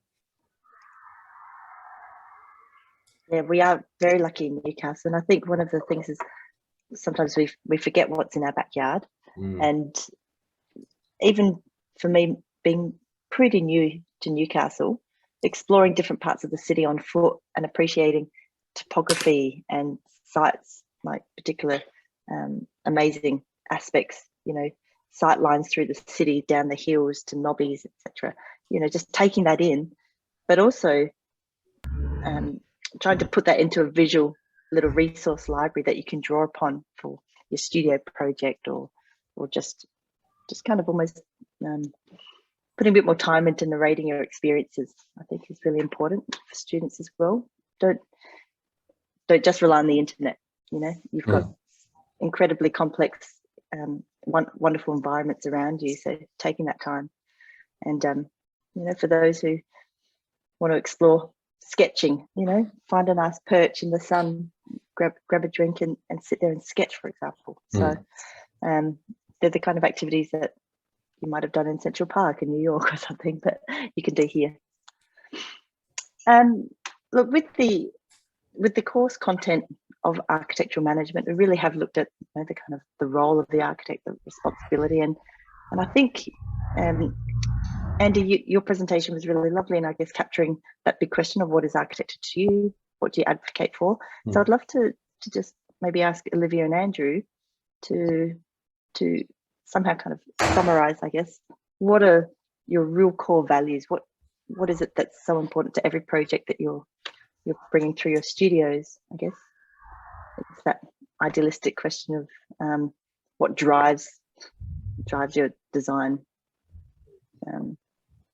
sort of principles. Yeah. Just a quick, easy question. Go on, Olivia. I mean, I think, you know, always sustainability is always a big part of my project. So I think it's I'm always surprised. I mean, I've practiced in London, I've practiced in Melbourne, Perth, and now in Newcastle. And I mean, I practiced in London 15 years ago, and I found that sustainably they were more advanced than Newcastle is now, which I just find quite amazing. Just the mentality of clients generally. I mean, I have lovely clients. I have lovely clients over in Perth. But, you know, I mean, in Melbourne, my practice was very sustainably focused, and I suppose people came to us knowing that we stood for those things. And so, you know, it was just a normal part of life in Melbourne to deal with that type of client. And we didn't have to push it in any way. I mean, in Perth, it was as though, you know, the word sustainability wasn't even heard of. They're just in terms of the client brief, I suppose, and also here not as much. I do find that clients do want to incorporate sustainable principles, but I feel like it's always the first thing that gets ripped out of the project when the budget's too low, which it always is. So I mean, I like to approach things from a standpoint of sustainability, and that I think that's a good place to start. I mean, with my projects, also, I mean, I work really closely with my clients. They're residential clients, and they're all kind of very driven by the idiosyncrasies of their brief and their site. And so, I mean, you know, I'm doing residential architecture at the moment, and it is a speciality. It's not something that I necessarily want to do forever, but it's something, I suppose, because I do have, you know, I'm the size of my practice is limited at the moment, and that's where I can take it at the moment, and that's fine with me. I mean, that's a great part about architecture being quite flexible, is that you can make it what you need it to be at the time. In the future, I would, I'd really love to be involved with some public architecture. I would love to move that way more. And I'd also like to collaborate. I've spoken about my other architects in town. I'd love to collaborate with them more on projects and put our heads together for some interesting things. Yeah, that's where I see myself going, in the near future. I haven't planned too far ahead, to tell you the truth. I really haven't. I'm just kind of taking each day as it comes at the moment and just trying to make it all happen. Yeah. No, I think it's healthy. There's only so much to grapple with. There's enough complexity in that. I'm so jealous of that notion, Olivia. I wish I could be just day at a time. I mean, I'm sure she's not. Yeah. That's a beautiful sentiment. It's the newie way, Andy. Come on. I love it. I'm converted, guys. I'm coming. What about you, Andrew? But what was the actual question again, Emma? Sorry, I was listening to what Olivia was saying. I guess in a roundabout way, I'm saying, if you're marketing yourself, what are your core values as a designer? What is it that you protect? That's a slightly different thing. I've still got my core, what I call my, your kind of hardcore newie sustainability, just the passive solar orientation the correct way, deferring to the site, but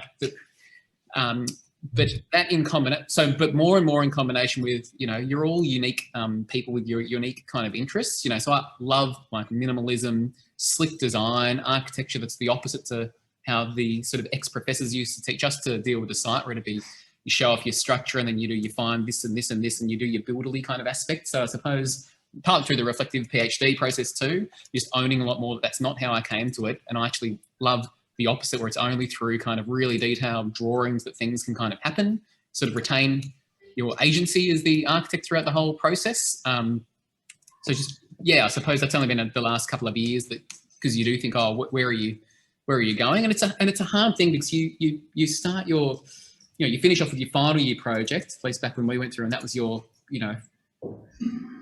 manifesto on everything. But then you have to go and work somewhere that very likely will not align with, definitely not all of it, and maybe only kind of part of it.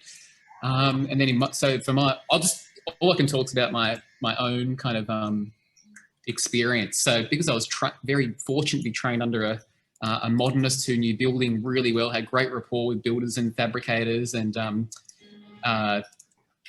was really focused on interiors and things that I just knew nothing about.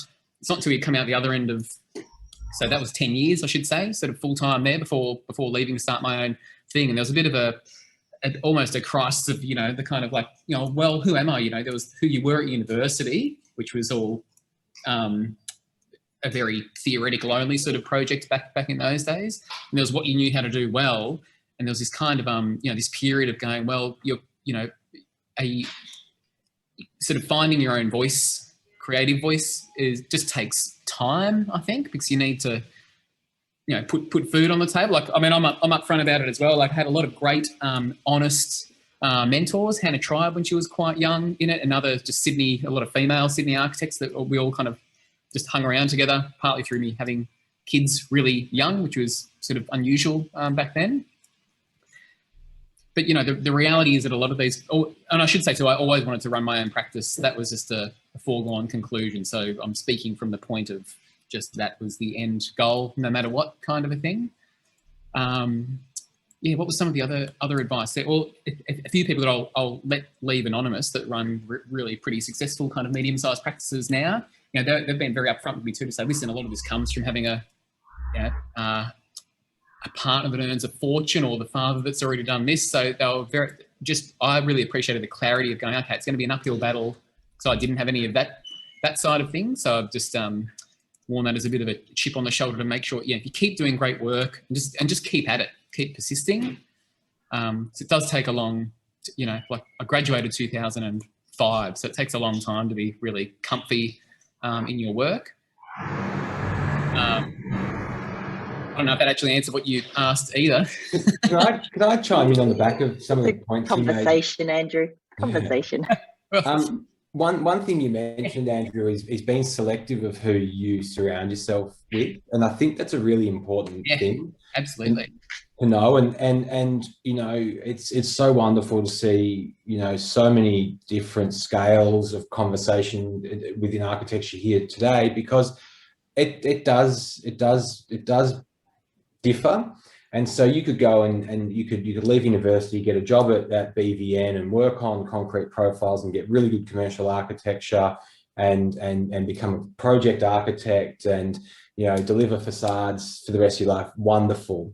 You could go and work as Olivia's first student or graduate assistant in her up and coming studio and work on fine details of brickwork and love and story and narrative. And so there is so many different facets of architecture. One thing, and probably a reason why I've started with that fun facts in my presentation, was to say it's absolutely okay to move around and go and try other studios, go and try as many studios as possible, and do it when you're young. Go and work somewhere for a year. If you don't like it, go somewhere else.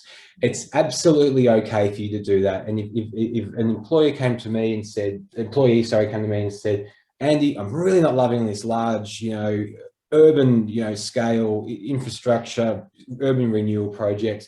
I really want to go and design some houses. I'm going to go and do that. My response is, that's amazing. Do you need help? Who are you talking to? How can we facilitate you getting to that point? Because that's my responsibility as a practitioner, as a mentor, and as someone who's trying to create, an environment for architects to work within. So do it.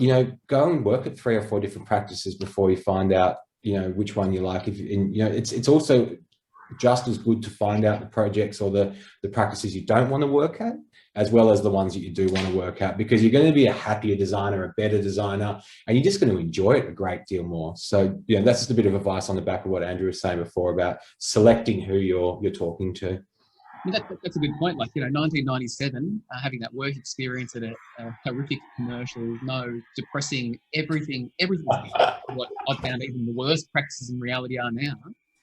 If it wasn't fortuitous to have the art and music teachers say, I'll just give it a crack anyway, I was, not sure of much, except that was definitely not what I wanted to do. You never would have, there's fork on forks as you kind of go through. So there is a bit of luck, of course, that should say as well. Of course, there's kind of luck, and you need to be sort of primed for opportunity. Just keep your trained in curiosity. That's what we're trained as architects. So just keep your kind of, keep your spidey sense up. You'll get a good sense of when something's a little bit amiss, and it's more those challenging times like what Olivia was saying, and I've got my kind of colleagues that I speak to about similar things as well. There's those points where you're going, right, is this real? Is this like the last bit of the kind of the dip you need to push through, or is it a real red flag and you've got to, move elsewhere? You need other people. We're so involved in our projects. You kind of need your confidence around that'll give you that kind of good advice. Which may not be a life partner if they're not in the architecture world. It's only, it's only ourselves that kind of know what it's like to. Yeah, they don't know. It never looks good from the outside. The answer is always, no, are you kidding? One last. Oh, yes. Sorry, I had a question if there's still time. Yeah, great. Yeah. It was just about that process of going from working for someone else to starting your own practice. Correct me if I'm wrong, but I would make assumptions that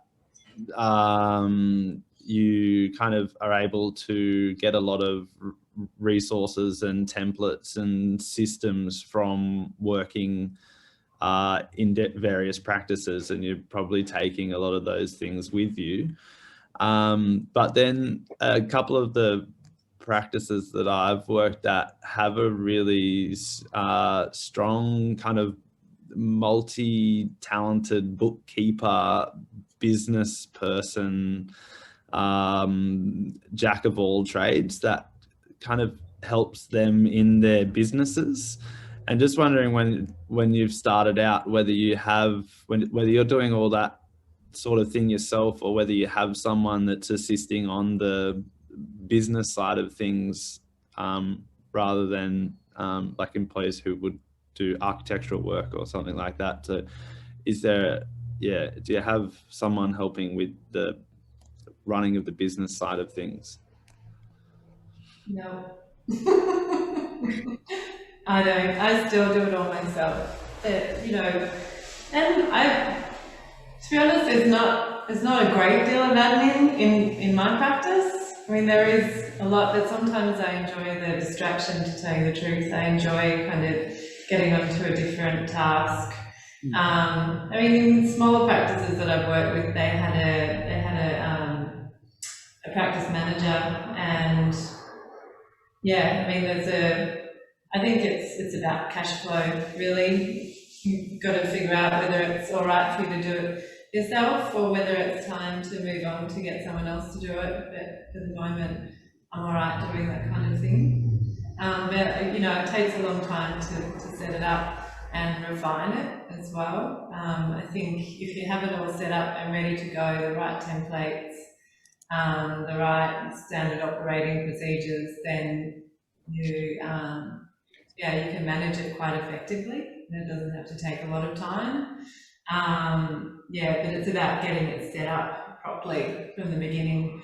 And I spent time doing that before I started my practice. What was your main resource, I guess, in understanding the best way to do these things? Well, from working with the various practices and figuring out the best parts of how they did things, and how and the things that were missing as well that I could refine. And it's still a process of continual improvement, I suppose. You're still refining. I still refine how I do things now. I think, just borrowing from the different practices. That's how I've done it, which I don't think is necessarily the best way. But I mean, because I find that practices. I mean, and that's how my practices learn how to do it as well. I mean, my old bosses, they came from Cox, and so they learned a lot of their processes from there. They were taking processes from a large commercial practice down to a very small boutique residential practice. I don't think there's actually a rule book for how to do it. Somebody should write one. I think somebody should write a really great practice management rule book. There's a few out there, which I also learned from as well. I read this really great book when I was starting out called Entrepreneur Architect, and it's by a guy called Eric Reinhold. He's based in the US, and he's a solo practitioner, and he just basically wrote his standard operating procedures for everything to do with starting practice and getting jobs through the door, and how to manage clients and find the right clients. And I mean, he just had so much helpful advice in that book, so I would recommend it to everyone. It's called Entrepreneur Architect. I'll look it up. And it's written by a practitioner who is still practicing. He had a lot of really helpful advice. I also did a great registration program down in Melbourne. That really helped me refine processes as well.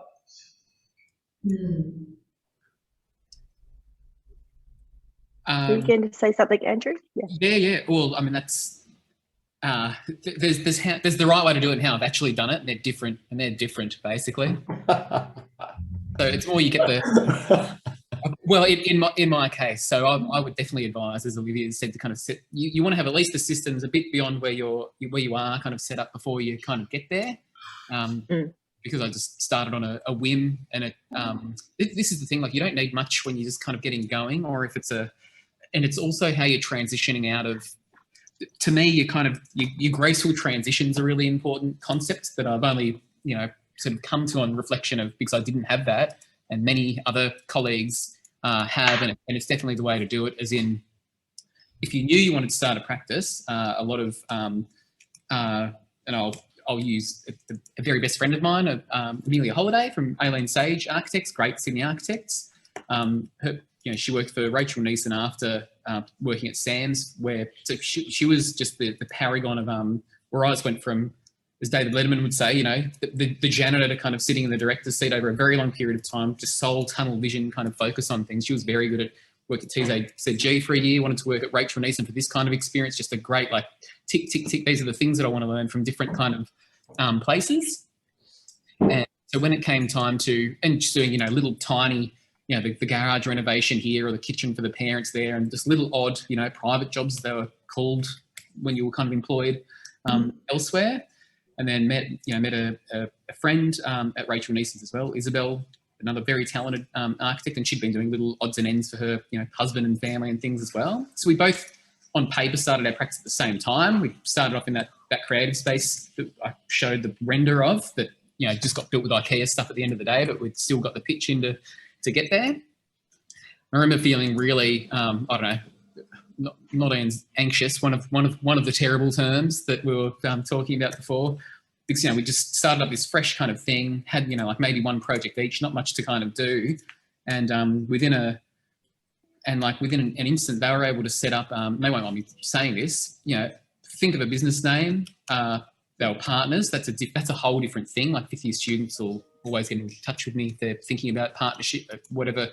That's its own. That's just another topic, so I won't talk about that here. But they just got to set up. Squarespace had just sort of come out, so they could set up a free website and populate it with all their so there was a going concern, instant kind of business, because they'd had all these previous projects that they branded as their own.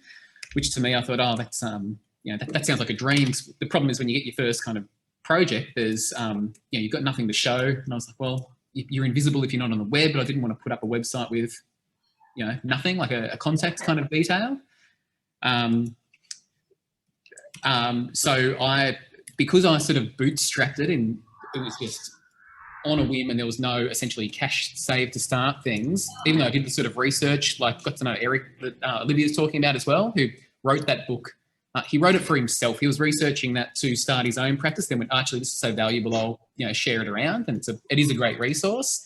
And I wish I'd read that before getting going, because at the start you go, well, what do you need? And this was Hannah Tribe's advice to me. She goes, listen, you should start out. All you need, she goes, 3 houses, you'll be able to duplicate your salary. Easy. You're registered already, which is something you've got to do. She goes, all you need is your own PI insurance. That'll be $1,200 to get kind of going. And and that's it. That's literally all you need to go out on you. So you need to be registered if you're calling yourself an architect, which you probably cover in another course or this course, Emma, maybe the practice one. So got that going, and then so yes, there's all these setting up a company structure, and there's all intelligent things that you should do, but you can just get cracking as a sole trader, get an ABN, and you're away, which is what I did. And at the time we started, we didn't own or have any stake in a mortgage of a house or kit. So when nothing's on the line, you don't have to, it's all very kind of easy, but it's more, you get to these points where you feel like you're going nowhere, then there'll be jumps into other kind of realms. So it was more, I had just a scare off the back of a really big project that could have gone very awry, that I know you've put a public link up for this. So there's a whole other lecture that I won't give on a public forum, but anyone's happy to hear, I'll tell them all about it. That was a really scary, the possibility of being sort of sued and having everything kind of taken away, which didn't happen. It was all just number one, it made me go, right, I don't want to get into the big development world and have a big team kind of, skirted around. But I went, the corporate structures that would have protected that, which I thought that's just a waste of money at the start. But in hindsight, probably would be good to do. But in hindsight, if you didn't have $5,000 in the bank as a youngster to get going, don't let that stop you from starting to do your stuff. So to answer your actual question, Daniel, I've only now got sort of a growth advisor account that's doing more than just kind of lodging tax returns way after they've kind of happened. But that's yeah, that's sort of 8 to 9 years in when it's, you know, actual staff that are employed, not just a sea of kind of ex-student contractors and moving with it all. So yeah, it is a good idea. You don't really need it at the start. It was actually quite, stop me if I'm rattling on, Emma, by the way. I found it quite useful at the start where I only had myself as a sole trader too, and only one tiny project, like just to learn, okay, so when do you know, how much do you have to put aside for GST? Oh, okay, when's that due to the government? Oh, okay, when is this due here? And it was almost like learning, you know, your first kind of hand drawings in second year before you jump into CAD. So I think doing it right at the start was very helpful to at least, because you want to be aware of that kind of context if you don't come from a small business family or anything where you've seen any of that before. Yeah, so as much as you can afford, I'd say would be great. Don't let it stop you from starting. Yeah, I think there's been a few things that we've touched on with this course in the way of the registration of the architect, your kind of legal responsibilities, but also just some resources about, you know, what is the role of the board, what's the role of the institute, where do you go to seek information. But architecture practice next semester will look more so at the structures of practice, you know, and some of the practice, the various roles and things that are involved in the makeup of a practice. So I guess management's a bit more of you as an individual, as an architect, but we'll expand on that. But look, I might just see if are there any other questions from the students? I've got a question. Hi, James. As someone who is wanting to get some of these experiences that you guys have had, what would you say is the best way to like get your foot in the door, like as someone that's still studying and doesn't have a whole lot of free time, but yeah, like just in terms of just starting to get some of those experiences, what's the best way of going about it? Go and knock on someone's door and put your foot inside it. Put your CV together, you know, start compiling your information. You know, what have you done? What are your successes? Start to get that information, because if you do go and have a conversation with somebody, you do see an opportunity, you want to be able to respond and you want to have that information pretty readily at hand. So put together a CV if you haven't got it yet. You know, put together a series of documents that you can show to the, you know, prospective employers as, you know, what your abilities are.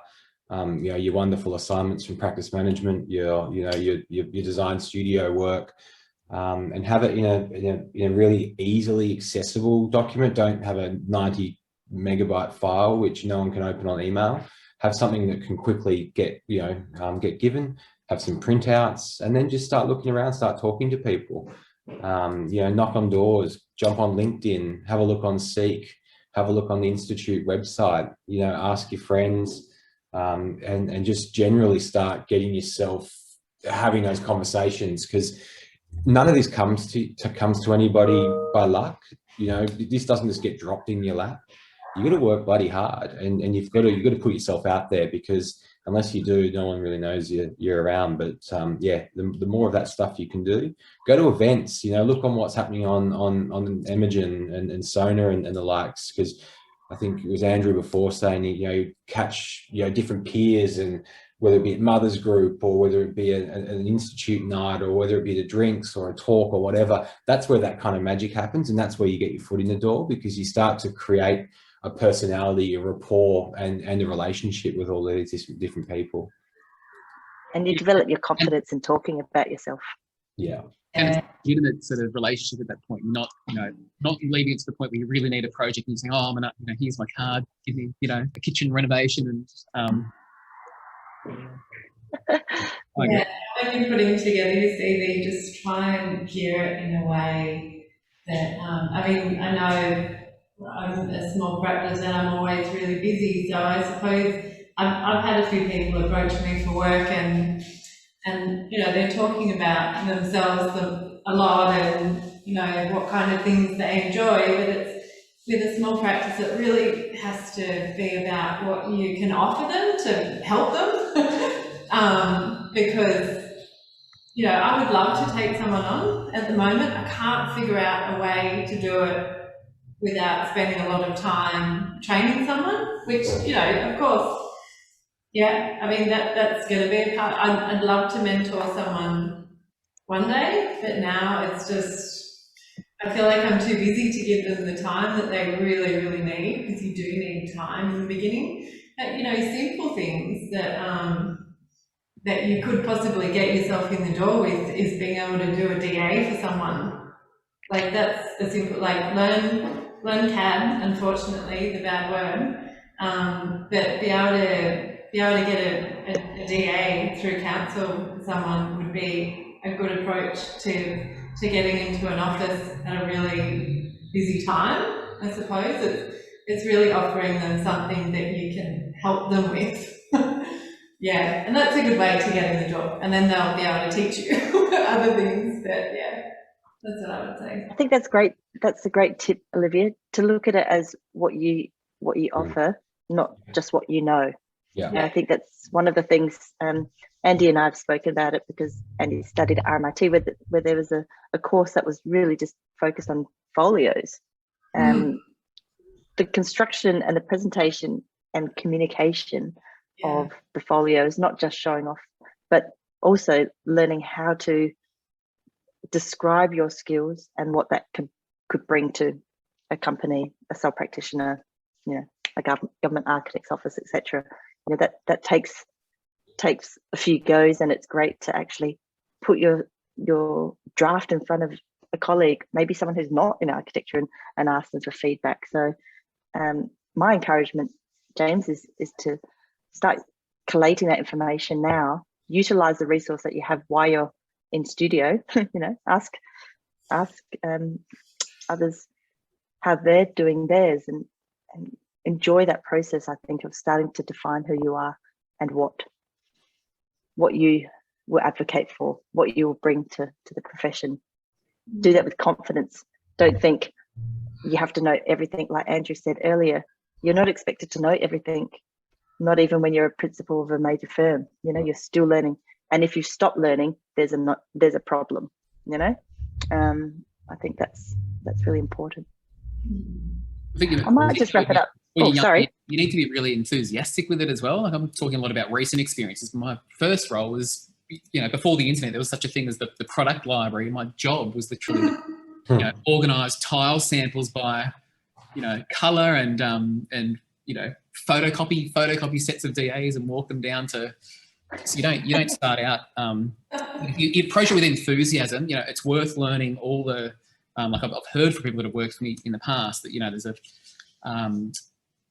because I've sort of worked through every because you remember I'm not above any kind of job, and you can you'll get much more respect in your own world as you sort of progress to possibly employing people down the future as well, if you've done all those tasks yourself. Yeah, so and then a quick one on if you're emailing things out, definitely a PDF with your cover letter. Keep it on one page so it turns up as a visual in an inbox. So you go from this point of where you first need someone to work for you, and you can't get kind of anyone, and eventually down the track, you know, fortunate to be in a point where many more people want jobs than possibly give. So if you're having to do all of a sudden a bulk sort rather than just a one or two thing, so I'm talking from the prospect of from an employer's perspective. You want to be able to quickly see, if you don't already know the people.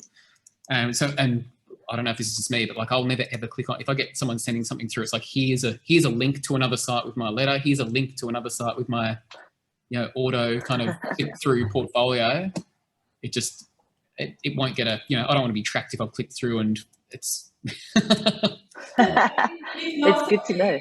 Creative about how you try it. I mean, if it's getting your foot in the door, then be creative about it and just kind of put together a little package.